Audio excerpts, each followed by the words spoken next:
Hello friends, आपका स्वागत है हमारे चैनल झक्कास एजुकेशन में। और आज हम एक नया टॉपिक एलसीएम व एचसीएफ का लेके आए हुए हैं, जिसके हम आज टॉप 10 क्वेश्चन डिस्कस करेंगे, जो एग्ज़ाम पैटर्न पर आधारित क्वेश्चन है या प्रीवियस एग्ज़ाम में आए हुए क्वेश्चन है। वो टॉप 10 क्वेश्चन हमने इस वीडियो में लिए हैं। ठीक है फ्रेंड्स, तो बिना कोई देरी करते हुए हम अपना पहला क्वेश्चन करते हैं। तो पहला क्वेश्चन करने से पहले मैं आपको इसका बेसिक बता देता हूँ, एलसीएम और एचसीएफ होता क्या है। ठीक है फ्रेंड्स, एलसीएम और एचसीएफ होता क्या है, तो मैं इसका बेसिक आपको बता देता हूँ कि इसका बेसिक क्या होता है। तो इसका बेसिक जानने के लिए देखो, मैं इस स्लाइड को नीचे कर देता हूँ यहाँ से। ठीक है, तो देखो इसका बेसिक क्या होता है, यहाँ से बता देता हूँ। एलसीएम और एचसीएफ, जैसे हमें संख्या दे दी हमारे, जैसे हमारे पास कोई संख्या आ गई। ठीक है फ्रेंड्स, जैसे हमारे पास कोई संख्या आ गई, संख्या क्या आ गई, जैसे 2, 6, 8 और 10। इसका हमें एलसीएम व एचसीएफ लेना है। तो एलसीएम व एचसीएफ कैसे लेंगे? अब देखो, 2 को क्या लिख सकते हैं, 2 लिख सकते हैं। 6 को क्या लिख सकते हैं, इसके गुणनखंड करेंगे तो 2 और 3, और गुणनखंड ऐसे करेंगे प्राइम फैक्टर के रूप में गुणनखंड करेंगे। 8 को क्या लिख सकते हैं, 2 गुणा 2 गुणा 2। ठीक है, और 10 को क्या लिख सकते हैं, 2 गुणा 5। अब देखो एलसीएम क्या होता है, यहाँ से एलसीएम क्या होता है, जो अब देखो 2 है तो 2 की क्या लेंगे, अधिकतम घात लेंगे। तो 2 की अधिकतम घात क्या है, 8 में है, यानी 2 की अधिकतम घात क्या है, 3 है। अब 3 देखो, ठीक है, 3 एक बार ही है तो 3 को 3 लेंगे और इंटू 5 लेंगे। ये तो हमारा एलसीएम हो गया। एलसीएम कितना हो जाएगा, यहाँ से 2 की पावर 3 तो कितना हो जाएगा, 8 गुणा 3 और गुणा 5, तो 24, और को 5 से करेंगे तो कितना हो जाएगा, 5 चौक 20, 120 हो जाएगा। ठीक है, तो यहाँ से जो हमारा एलसीएम आ गया वो कितना आ गया, 120। ठीक है फ्रेंड्स, तो ये हमारा एलसीएम आ गया। और एचसीएफ क्या होगा, एचसीएफ देखो, एचसीएफ वो होगा जो सभी में तो कॉमन होना चाहिए, सभी में कॉमन होना चाहिए। ठीक है, सभी में कॉमन होना चाहिए। सभी में कॉमन हमें क्या दिख रहा है, 2 को दिख रहा है। ठीक है, 2 के अलावा और कोई कॉमन नहीं दिख रहा है ना, तो 2, तो एचसीएफ हमारा क्या हो जाएगा, 2 हो जाएगा। एचसीएफ क्या होता है, जिसका जो संख्या हम लेंगे उसका डिवाइड इन चारों संख्याओं में पूरा जाना चाहिए। ऐसा कॉमन फैक्टर जिसका डिवाइड जो दी गई जो संख्या होती है उनमें सभी से डिवाइड हो जाए। और एलसीएम क्या होता है, जो कॉमन होगा उसकी तो अधिकतम घात होगी, और जो नहीं कॉमन होगा, जो कॉमन फैक्टर नहीं होगा, उसको भी उसके साथ में रखना है। ठीक है फ्रेंड्स, आशा करता हूँ आपको बेसिक समझ में आ गया होगा। अब क्या करेंगे, अपने पहले क्वेश्चन की ओर चलते हैं।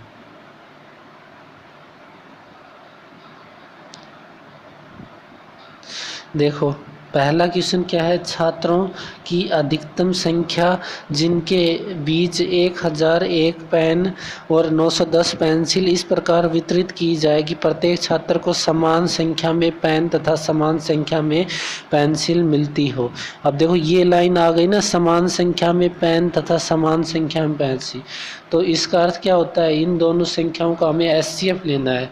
अब देखो गुणनखंड विधि से जब करने लग जाएंगे, 1001 का गुणनखंड करेंगे, 910 का गुणनखंड करेंगे, और उसमें से प्राइम फैक्टर ढूंढेंगे यानी कॉमन फैक्टर ढूंढेंगे, तो काफ़ी टाइम लग जाएगा। तो इसके लिए मैं बहुत ही आसान ट्रिक बता रहा हूँ। क्या करोगे आप, जो बड़े नंबर है, बड़ा नंबर क्या है 1001, इसमें छोटा नंबर घटा देंगे, तो छोटा नंबर घटाएंगे तो कितना आ गया 91।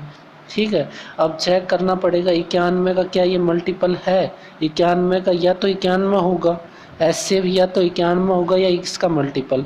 अब देखेंगे 91 का भाग 1001 में जा रहा है, हाँ बिल्कुल जा रहा है भाई। कितनी बार जा रहा है? 11 बार जा रहा है। ठीक है, कितनी बार जा रहा है? 11 बार जा रहा है। ठीक है, और यहाँ भी जा रहा है 91 का भाग 10, तो हमारा एचसीएफ क्या हो जाएगा यहाँ से 91। तो एचसीएफ क्या हो जाएगा हमारा, क्या हो जाएगा 91। ठीक है, जो नज़दीक संख्या दो संख्या होंगी उनका डिफरेंस ले लेंगे, तो उनका जो डिफरेंस आएगा या तो वो एचसीएफ होगा या उसके फैक्टर एचसीएफ होंगे। तो जो डिफरेंस आ गया उसको एक बार डिवाइड करके देख लेंगे दोनों संख्या में, अगर डिवाइड हो रहा है तो वही फैक्टर होगा, नहीं तो उसका गुणनखंड होगा। ठीक है फ्रेंड्स, अब अगली क्वेश्चन पर चलते हैं। ठीक है, अब इसमें एक बात और ध्यान में रखने की थी, क्योंकि 91 है, 91 में किसी का भाग नहीं जाता है ना, ये खुद ही एक अभाज्य संख्या है, तो 91 इसका एक फैक्टर हो जाएगा। तो क्या हो जाएंगी, तो समान पेन व समान पेंसिल तो कितनी हो जाएंगी 91। ठीक है, अब अगले क्वेश्चन पर चलते हैं। देखो अगला क्वेश्चन क्या है, अगला क्वेश्चन है दो संख्याओं का एलसीएम व एचसीएफ महत्तम समापवर्तक का गुणनखंड 24 है, गुणनफल 24 है। ठीक है, अब देखो एक बात और बतानी है, अगर कोई भी दो संख्या होती हैं उनका गुणनफल, जैसे दो संख्या दे रखी है, जैसे हमें 2 और 4 का एलसीएम व एचसीएफ निकालना है, जैसे हमें कोई संख्या दे दी 2 व 4, इसका हमें एलसीएम व एचसीएफ निकालना है। तो इन दोनों, देखो अब इसका जब एलसीएम निकालेंगे तो एलसीएम कितना हो जाएगा 4, और एचसीएफ कितना हो जाएगा, एचसीएफ कितना हो जाएगा 2। अब इन दोनों संख्याओं का गुणनफल और एलसीएम व एचसीएफ का गुणनफल मतलब मल्टीप्लाई क्या होगा, इक्वल होगा। अब देख लो, चाहे A into B is equal to क्या हो जाएगा, एलसीएम इंटू एचसीएफ। बस ये बात ध्यान रखनी है आपको, ये बहुत इम्पोर्टेंट जो आइडेंटिटी है, ये क्या हो जाएगा, दो संख्याओं का गुणनफल उसके एलसीएम व एचसीएफ के गुणनफल के बराबर होता है। ठीक है फ्रेंड्स, अब दो संख्या भी, अगर यह दो संख्या की जगह तीन संख्या हो तब भी वही बात होगी, तीनों संख्याओं का गुणनफल उसके एलसीएम व एचसीएफ के बराबर होगा। ठीक है, तो ये जो आइडेंटिटी थी वो आपको समझाने योग्य थी। अब अपना क्वेश्चन करते हैं। देखो दो संख्याओं का लघुत्तम समापवर्तक तो एचसीएफ समापवर्तक, तो क्या दे रखा है, एलसीएम इंटू एचसीएफ,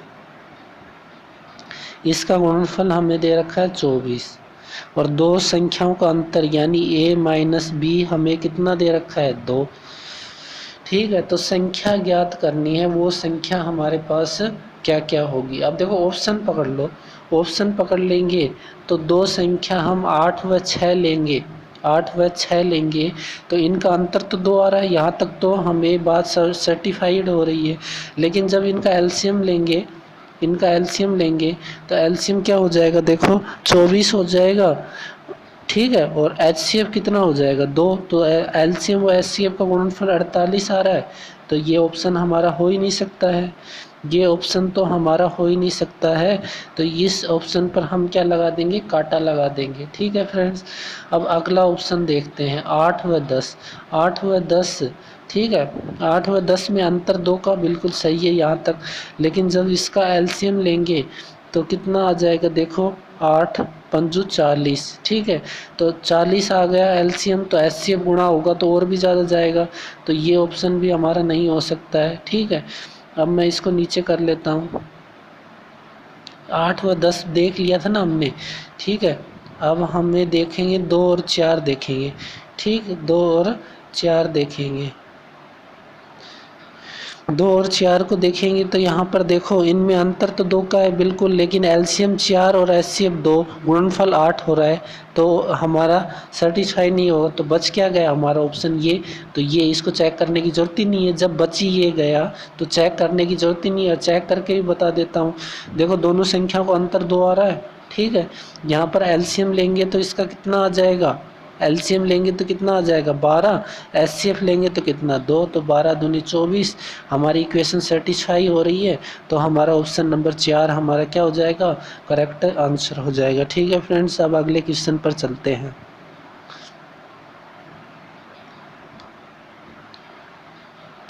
देखो अगला क्वेश्चन, दो संख्याओं का महत्तम समापर्त 8 है, निम्नलिखित में से कौन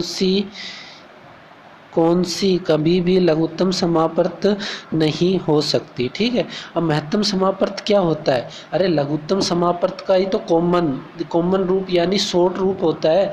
लघुत्तम समापर्त में तो क्या करते हैं, हाईएस्ट फैक्टर लेते हैं। ठीक है, जो एलसीएम में क्या होता है, जो कॉमन हाईएस्ट फैक्टर लेते हैं, क्या लेते हैं, कॉमन। ठीक है, क्या लेते हैं, उभयनिष्ठ। ठीक है, common highest factor, common highest factor. ठीक है, कॉमन हाईएस्ट फैक्टर लेते हैं। ये तो क्या लेते हैं, एलसीएम में लेते हैं। और एचसीएम में क्या लेते हैं, लोअर कॉमन लोअर फैक्टर लेते हैं, कॉमन लोअर फैक्टर लेते हैं। ठीक है, तो ये हमारा एचसीएफ तो क्या होता है, हमारा हाईएस्ट कॉमन फैक्टर, और एलसीएम क्या होता है, लोएस्ट कॉमन फैक्टर। तो यानी 8 का डिवाइड जिसमें हो जाएगा वो तो उसका लघुत्तम समापर्त हो सकता है, और जिसमें 8 का डिवाइड नहीं होगा, तो देखो किस में नहीं हो रहा है, 24 में हो रहा है, 48 में हो रहा है, और 24 में हो रहा है, 48 में हो रहा है, 56 में हो रहा है, 60 में नहीं हो रहा है। तो यही हमारा करेक्ट आंसर हो जाएगा। देखो फ्रेंड्स, हमने कितनी जल्दी कर लिया ये क्वेश्चन। अब अगले क्वेश्चन पर चलते हैं। देखो अगला क्वेश्चन क्या है, दो संख्याओं का लघुत्तम समापर्त तथा महत्तम समापर्त दे रखा है। ठीक है, तो आइडेंटिटी मैंने क्या बताई थी, a into B is equal to LCM into HCF. ठीक है, यही तो बताई थी मैंने आइडेंटिटी। तो यहाँ से क्या हो जाएगा, देखो 1820 इंटू 26 ये एलसीएम व एचसीएफ ये ले लिया, और दोनों संख्या a इंटू बी। ठीक है, तो एक का तो मान दे रखा है हमें 130, b को हम b मान लेंगे। यहाँ से काटेंगे तो 1 0 से 1 0, 13 से काटेंगे तो 2 बार कट गया, और 182 को जब 2 से गुणा करेंगे तो देखो कितना आ रहा है, 2 दूनी 4, 8 दूनी 16, सलपाई 1, और 2 एकम 2 1 3, 364। तो ऑप्शन नंबर 3 हमारा क्या हो जाएगा, करेक्ट आंसर हो जाएगा। ठीक है फ्रेंड्स, अब अगले क्वेश्चन पर चलते हैं। देखो अगला क्वेश्चन क्या है, दो संख्याओं का एलसीएम, ये भी सेम उसी तरह है, एलसीएम इंटू एचसीएफ 16, और एक संख्या हमें 128 दे रखी है, और दूसरी संख्या हमें पता करनी है। तो यहाँ से देखो किसका, 4 का भाग देंगे, 4 चौक 16, 4 तिया 12, 4 दूनी 8, 4 का भाग देंगे, 8 बार कट गया। यहाँ से करेंगे तो 8 दूनी 16, 2 बच गया। ठीक है, 8 दूनी 16, 3 बच गया, 8 चौक 32, 240। देखो ऑप्शन नंबर 2 हमारा क्या हो जाएगा।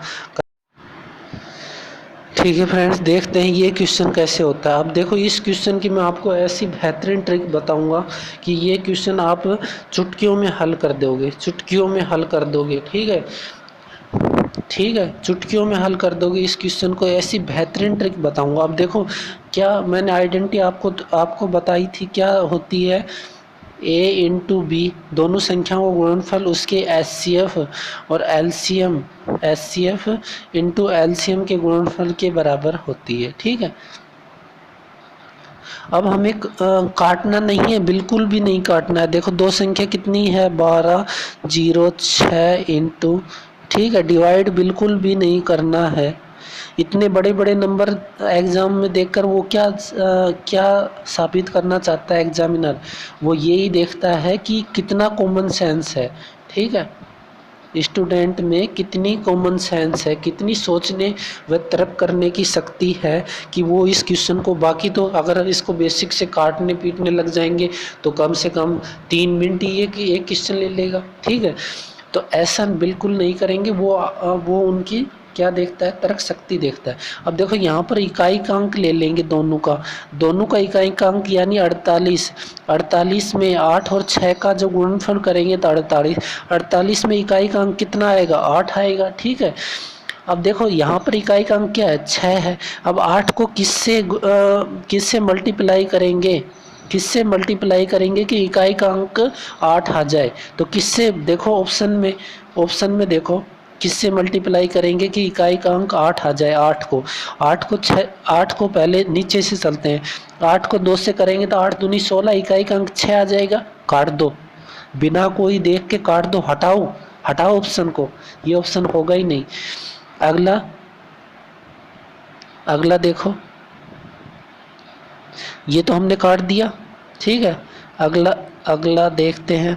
ठीक, इकाई का अंक हमारा कितना आना चाहिए? 8 आना चाहिए ना। 8 गुणा 6 48। 48 में 8 और 8 को किससे गुणा करें कि इकाई का अंक हमारे पास कितना आ जाए? 8 आ जाए। ये तो हमने चेक कर लिया था। अब 8 को 9 से करेंगे, 9 8 72, इकाई का अंक 2 आ रहा है, नहीं होगा। 8 3 24, इकाई का अंक 4 आ रहा है, नहीं होगा। 8 6 48, करेक्ट क्वेश्चन। हटाओ क्वेश्चन को, निकल जाओ और जल्दी से करके क्वेश्चन को, इस तरह क्वेश्चन को फास्ट कैलकुलेशन करके निकल जाओ जल्दी से। यानी मात्र आपको इस क्वेश्चन करने के लगेंगे 5 सेकंड लगेंगे, बस मात्र 5 सेकंड। क्वेश्चन को देखा और उड़ा दिया क्वेश्चन को। ठीक है फ्रेंड्स, तो आपको वीडियो अच्छा लग रहा हो, मेरी ट्रिक आपको पसंद आ रही हो तो चाहे हमारे चैनल को सब्सक्राइब करो, वीडियो को लाइक करो, कमेंट करो, शेयर करो। ठीक है फ्रेंड्स, अब अगले क्वेश्चन पर चलते हैं। देखो अगला क्वेश्चन क्या है? अगला क्वेश्चन है दो संख्याओं का लघुत्तम समापन 225 और उनके महत्तम समापन 5 है। यदि एक संख्या 25 है तो दूसरी संख्या होगी। ठीक है, एक संख्या 25 है तो दूसरी संख्या होगी। ठीक है, तो यहाँ से दो संख्याओं का लघुत्तम समापन कितना दे रखा है? 25 और महत्तम समापन 5।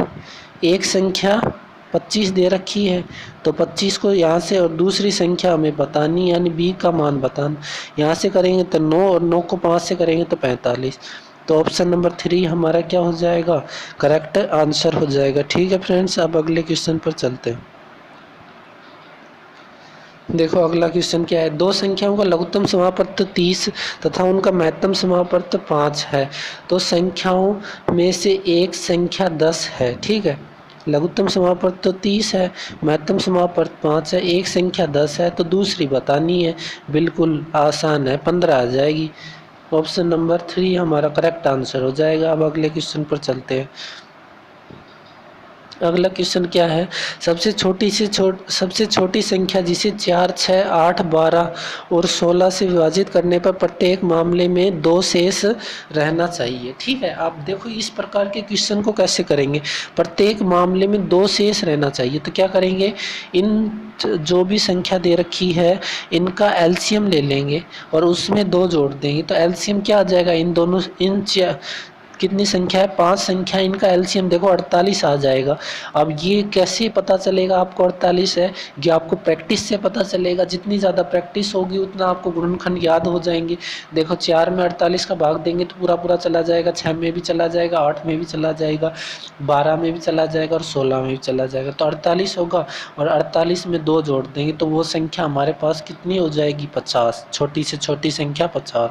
ठीक है फ्रेंड्स, तो क्या करेंगे? जो संख्या दे रखी है उसका एलसीएम लेंगे और एलसीएम में जो शेष रहेगा वो जोड़ देंगे। ठीक है, तो ये हमारा, देखो फ्रेंड्स हमारा लास्ट क्वेश्चन देखो कैसे होगा। सबसे छोटी संख्या जिसे 12 15 20 या 54 से विभाजित करने पर प्रत्येक स्थित मामले में 4 शेष रहे। ठीक है, तो ये इससे पिछले क्वेश्चन भी सेम था। ठीक है, तो क्या करेंगे? हम इसका एलसीएम लेंगे, या तो इसका एलसीएम ले लो या ऑप्शन से कर लो। तो ऑप्शन से करने में सरल होगा, आसानी होगी। कैसे होगी? देखो 4 शेष, मैंने क्या कहा था? एलसीएम में क्या जोड़ देना है? 4 जोड़ देना है। तो ये तो हमारे पास संख्या आ गई। अब क्यों ना इसमें से 4 घटा दें और चेक कर ले। ठीक है, तो यहाँ पर देखो ये यहाँ पर देखो ये 54 है, ठीक है। तो 9 छक्की 54, यानी 9 से तो डिजिबल होगा। जो भी हमारा संख्या आएगी 4 घटाने के बाद वो 9 से डिजिबल होगी। तो चेक करेंगे 9 से कौन कौन से ऑप्शन डिविजिबल है। तो 9 से देखेंगे कौन कौन से ऑप्शन है। यहाँ से देखेंगे 456 को, 456 में से 4 घटाएंगे तो कितना बच गया, 452 बच गया। तो 452 बच गया। अब 9 का डिजिवलिटी का रूल यानी भाज्यता का नियम क्या कहता है, संख्याओं का योग में 9 का भाग पूरा पूरा जाना चाहिए। यहाँ तो 5 4 9 और 2 11, 11 में 9 का भाग नहीं जाएगा, तो ये ऑप्शन तो हमारा नहीं होगा। तो पहला ऑप्शन तो हमारा गलत हो गया। दूसरा ऑप्शन देखेंगे, देखो क्या होगा, 454 में 4 घटाएंगे तो 450 होगा, 5 4 9, ठीक है। इसमें 9 का भाग जा सकता है, ये हो सकता है, ठीक है। और 540 लेंगे तो 540 में से 4 घटाएंगे, ठीक है।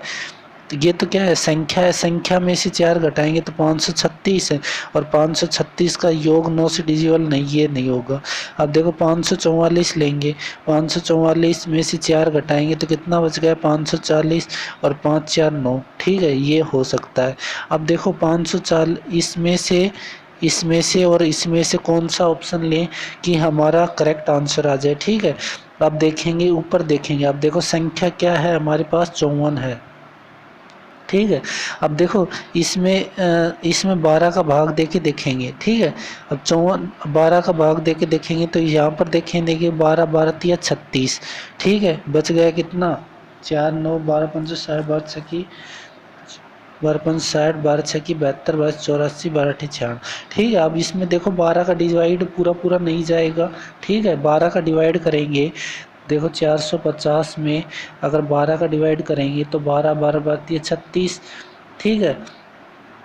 और यहाँ से 12 तिया 36 कि बच गए कितने, 4 और 9 बच गए, और 12 अट्ठी 96 और 12 सत्ती 84, तो पूरा पूरा नहीं गया ना 90 में, ठीक है।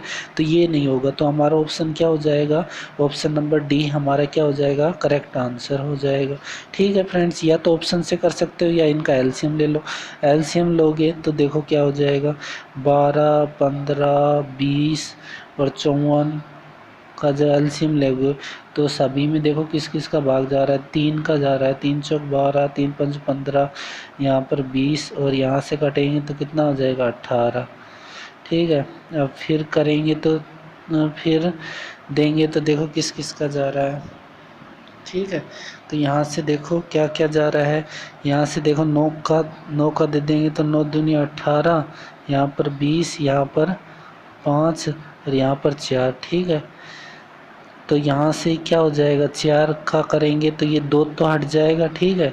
और यहाँ पर 4 5 20, यहाँ 5 5 आ जाएगा तो 5 का देंगे तो 5 चौक 20 और 20 और 9 20 नम्मा कितना हो जाएगा, 180, और 180 को 3 से करेंगे तो 18 36 18 54, 540 और उसमें 4 जोड़ देंगे तो कितना हो जाएगा, 544। 544 हमारा क्या हो जाएगा, करेक्ट आंसर हो जाएगा। देखो ये ऑप्शन नंबर 4 हमारा क्या हो जाएगा, करेक्ट आंसर हो जाएगा, ठीक है। आप फ्रेंड्स आपको दोनों मेथड बता दिए हैं, अगर आपको जो भी मेथड अच्छा लगे उससे आप अप्लाई कर लेना। लेकिन मेरे हिसाब से तो जो ऑप्शन से अगर करोगे तो वो मेथड सरल रहेगा, ठीक है।